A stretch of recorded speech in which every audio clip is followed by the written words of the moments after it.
La década del 90 fue la de mayor trabajo.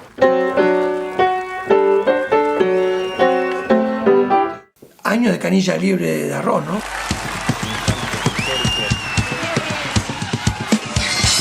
El Pollo andaba con una camiseta rota porque se usaba. Los paisanos miraban medio...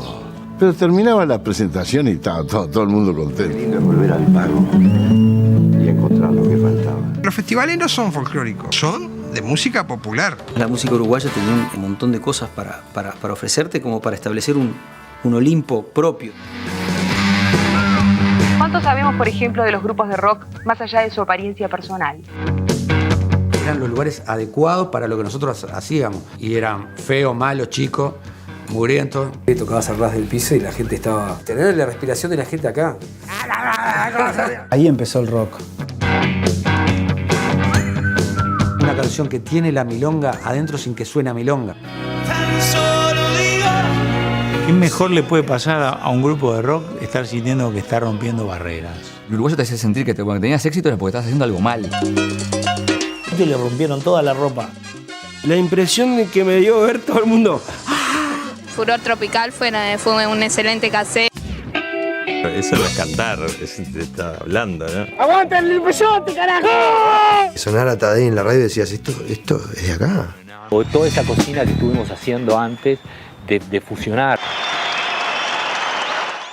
Tenés que imaginarte que la vas a escuchar por el resto de tu vida y no te tenés que arrepentir.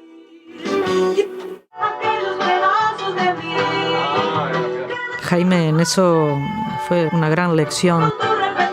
No había canciones de mujeres, las canciones las hacían los hombres para temas de hombres con una óptica de hombre. Enojada y aburrida esperando que le inviten a salir. Vos dejás una platea tanguera gritar, que pidan, uno, la última curda. Me parece que no es tan importante quién lo está cantando, es la canción, entonces ojo con eso. En los toques de los 90, sí, claro, boludo. Tenías que tener las manos libres siempre. Podía también soñar con la efervescencia de los Beatles, muchachas que se tiraban del pelo diciendo Tabaré, Están Tabaré. viendo el tráiler de Historia de la Música Popular Uruguaya en la segunda edición que están pudiendo disfrutar todos los martes a partir de las 22 horas por la pantalla de Canal 5. Estamos con Luciano Pellicer, que es... Juan Pellicer, que es el director e investigador. Gracias por acompañarnos. Bueno, muchas gracias por la invitación. Bueno, Juan, contanos, este es un trabajo que les ha llevado años. Me decías que de la primera edición a la segunda pasaron un montón de años porque son más de 50 entrevistas. Sí, en la primera temporada son 57 y en esta 54. La primera temporada es más extensa, abarca más años, agarra la década del 60 y termina a fines de la década del 80. Y estas son 8 capítulos que agarran solo la década del 90, en donde descubrimos muchísimo material audiovisual que empezaba a emerger, claro, ¿no? VHS, Eumatic, video casero. Y entonces tomamos la decisión de empezar a dejar respirar ese material en la serie, que creo que rinde muchísimo, porque no solo está la música que te atrapa desde lo sensorial, desde lo estético, sino también lo visual, ¿no? Que te envuelve y completa esa capa sensorial, cómo la gente se vestía en esa época, cómo salía, todo otro montón de información que me parece que está muy bueno. Y además mucha gente lo va a recordar porque es bastante actual, es bastante contemporáneo, ¿no? ¿Cómo es que nace este proyecto? Arranquemos desde la primera edición y cómo es que finalmente llega a la pantalla. Yo creo que, esto reflexionando mucho tiempo después, yo de niño viví en España en el momento del auge del destape español, ¿no? Y en donde había una cultura local presente en los medios de comunicación que tenía muchísima presencia. Después vine acá a Uruguay en el 86, volví al país, y no veía esa presencia de nuestras expresiones culturales en los medios y empecé a preguntarme por qué no había, ¿no?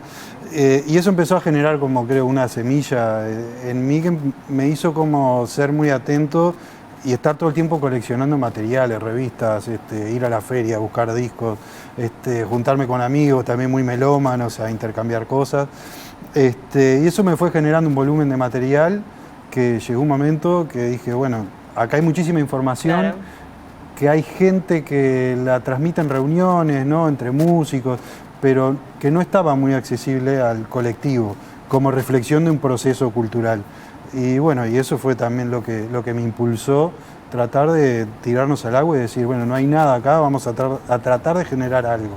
Bien, y ahí te embarcaste en, bueno, conseguir las entrevistas, en la edición, en un proceso muy largo donde se cuidaron muchas cosas, ¿no? Porque hay que después compaginar y sintetizar todo ese material. Sí, muchísimo.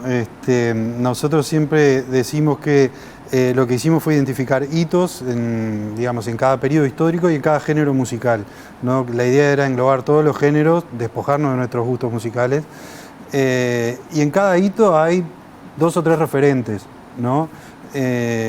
Podría haber una serie dentro de cada hito. Eso te iba a decir, cómo habrá sido la elección, ¿no? ¿A quién dejas afuera? Claro. Muchas veces reclamos en ese sentido. Hay algunos que aparecen a través de canciones, a través de imágenes, de fotos, de participación en ese colectivo, ¿no? Que más allá de que de repente el músico tiene una cuestión individual a la hora de componer, o si es una banda en ese proceso colectivo, pero integra una generación, genera un diálogo entre generaciones, que eso también nos interesaba mucho, como que eso quedara plasmado. Y bueno, y ahí elegir también con criterios de producción audiovisual, elegir músicos que pudieran cubrirte más de un hito, y ahí vas como articulando la financiación de lo que es el esfuerzo de producción con la investigación en sí. ¿Cómo se dio la financiación? La primera temporada fue a pulmón. 100%. Arrancamos en la época de la crisis, cuando había poco trabajo, a meter la cabeza en algo productivo. Y después, esta temporada, por suerte, conseguimos financiarla a través de los fondos locales, el fondo de fomento, que bueno, parece ser que va a seguir existiendo el fondo de fomento, que es una buena noticia. Y bueno, ganamos las distintas instancias. Cuando ganamos el fondo de producción, financiamos casi el 70% del emprendimiento, y ahora en el 2020 ganamos el fondo de la Oficina de Locaciones de postproducción, y bueno, y ahí pudimos terminar y entregar este año para poder estrenar esta segunda temporada. ¿Cuántas entrevistas tiene esta segunda temporada? 54 entrevistas contando todos los géneros y también roles, ¿no? Porque hay músicos, compositores, pero hay sonidistas, periodistas, etcétera. Sí, está buenísimo eso de que van intercambiando también la voz de, bueno, personas expertas en la música, ¿no? Gente que tiene una mirada desde afuera, no como intérprete, pero sí conocedora, seguidora, ¿no? Exactamente, sí, y es una mirada fundamental. No sé, si hablamos de la década del 90, hablamos de Omar Gutiérrez, por ejemplo. Sin duda. ¿No? De todos los músicos pasaron por ahí, todos decían, la música tal vez no sería lo mismo sin ese programa, sin la ventana que significó en ese momento. La oportunidad que le daba Omar Gutiérrez a cualquier banda emergente, a cualquier artista que estaba dando sus primeros pasos, y ahí era una mezcla, ¿no? Estaba el que comenzaba y una banda también que estaba absolutamente consagrada, porque bueno, era lo de Omar, y lo de Omar era así.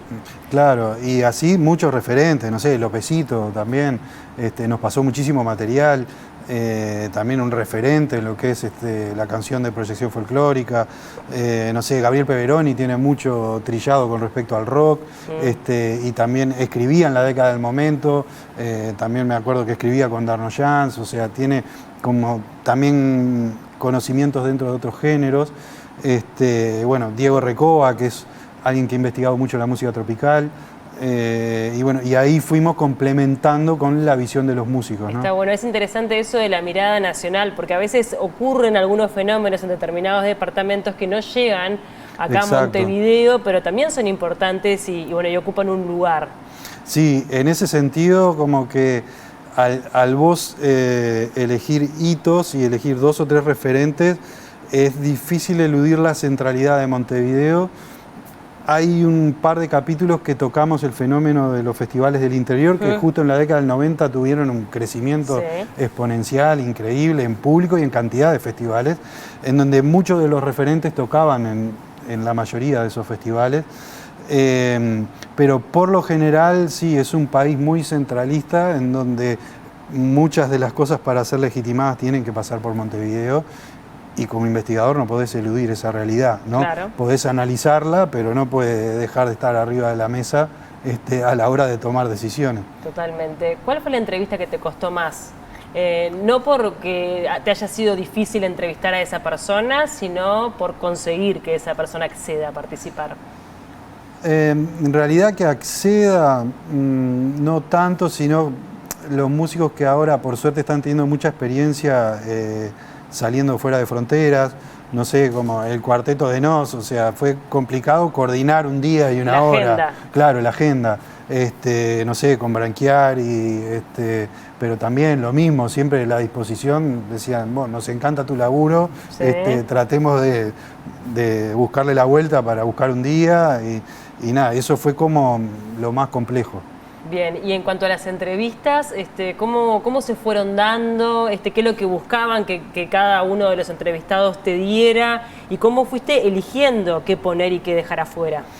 Bien, nos interesaba más que nada identificar un proceso cultural y sistematizar una experiencia. Y ahí fuimos tomando decisiones a partir de la identificación de hitos, ¿no? Cuál era la relación con el contexto social y político, qué sucedía en ese momento, ¿tá? Ir tirando como algunas puntas de lo que sucedía en cada uno de esos hitos, en cada género musical. Ir profundizando esa cuestión de análisis como generación, que de repente eran fenómenos que trascendían a esos músicos que aparecen como entrevistados y son cosas y experiencias compartidas por toda esa generación que se dedicó a la música. Y también una cosa muy interesante que viene de José Pedro Barrán como historiador, la importancia de narrar la vida privada, la historia no solo narrada desde los grandes hechos, sino desde la cultura. También me parece como un lugar diferente en donde llegar a otro público, ¿no? Con aspectos de nuestra historia, de reflexión, esas cosas de la vida cotidiana que de repente incorporamos, pero sin darnos cuenta, sin ser muy conscientes, ¿no? Y eso también fueron como insumos para ir incluyendo cosas que fueran pintando ese panorama. Claro, como que en definitiva también todo tiene que ver con, ¿no? Uno no puede excluir una cosa, porque todo tiene que ver también con lo cotidiano, con lo que pasa a nivel cultural en el día a día. Y bueno, ¿cómo fue el desafío después de tener todo este material, imagino, para poder hacer la edición? ¿Por qué decidiste que fuesen 8 capítulos? En realidad eran 9 capítulos de media hora y en este proceso de conversación con los canales dijeron, bueno, nos rinden más cuando son de 1 hora para programar, y teníamos muchísimo contenido, en vez de hacer 6 de 1 hora, hicimos 8, por también eso que te decía de dejar respirar el material de archivo. Hay cosas increíbles. Ya veíamos a Blanca Rodríguez, por ejemplo, del tráiler. Exacto. Hay un programa que hizo Blanca, año 90 o 91, ahora no me acuerdo, sobre la movida de rock emergente en ese momento, y entrevistaron a Níquel, a La Trampa, que tenía otro cantante en ese momento, y a Los Buitres, y entonces aparece Blanca presentando ese programa, pero era como una excepción y una rareza tocar ese tema de los jóvenes que se dedican a esto en nuestro país, y algo que hoy de repente no lo comprenderíamos leyéndolo con los ojos de hoy, ¿no? Claro. ¿Cómo ha sido la respuesta de los que participaron? ¿Tuviste la posibilidad de mandárselo? Me imagino que sí, el material. Sí. ¿Qué devolución, qué feedback has tenido? Por suerte muy buena. Siempre felicitaciones y pedime, pasame esto que no lo pude ver, y muchísimas ganas de impulso y motivación para seguir trabajando, porque hay muchísimas otras cosas para contar. ¿Vas a ir por los 2000, por ejemplo, ahora? Sí, la idea es seguir con una tercera temporada cuando logremos, digamos, que sea producible, financiable, etcétera. Exacto. Y bueno, y seguir ampliando la investigación. Tenemos mucho material conseguido y otro material por conseguir. No sé, arrancamos en la década del 90 por hablar de cosas que pueden ver.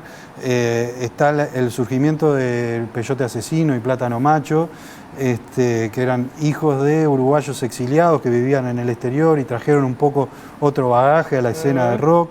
También en lo que representa la calidad sonora, fueron los primeros que empezaron a experimentar con computadoras hogareñas, ¿no? Y empezar a generar como esos estudios caseros que empezaron a aparecer acá y generaron también una impronta importante.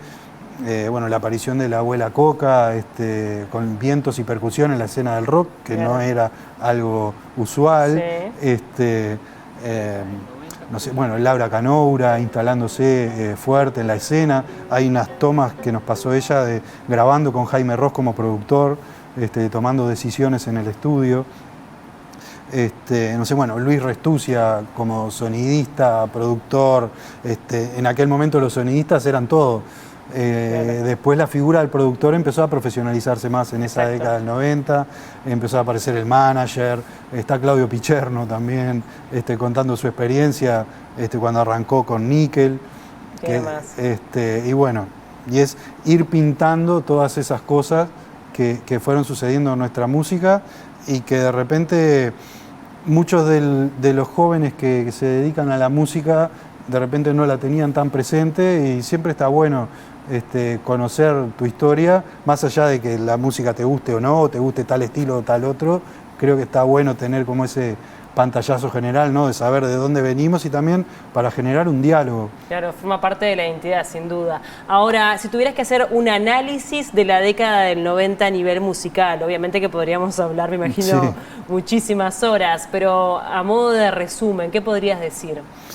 Y yo creo que en esa década, lo que te comentaba recién, que se profesionalizó, se diversificaron los roles, ¿no? Que empezó a aparecer el manager, el productor, se vivió la digitalización, ¿no? Donde se empezaron a abaratar los instrumentos y productos vinculados a la industria de la música que sonaban bien, digamos. Garo Araquelian nos decía, la guitarra que tocaba yo hoy no la tocaría nadie, sonaba horrible, ¿no? Y bueno, y todos los músicos que arrancaban en esos años, arrancaban con ese tipo de instrumentos, era muy caro y muy difícil acceder, ¿no? Eso se fue facilitando, pero también, como dice Luis Restucia, lo que sigue siendo difícil es hacer una canción, ¿no? Pero yo creo que esa es una característica que atraviesa todos los géneros y todas las épocas.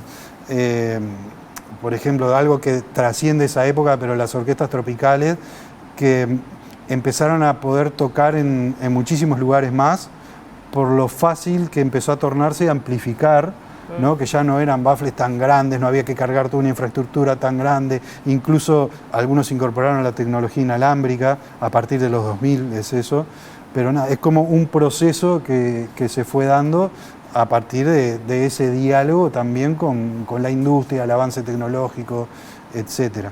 Buenísimo, quedan todos invitados entonces, los martes a las 22 horas por la pantalla de Canal 5, lo repiten en la madrugada los domingos, me decías. Sí, los domingos después de la hora de los deportes emiten la repetición del capítulo del martes anterior. Está buenísimo para poder disfrutar, para poder recordar, para poder conocer, entender, repasar.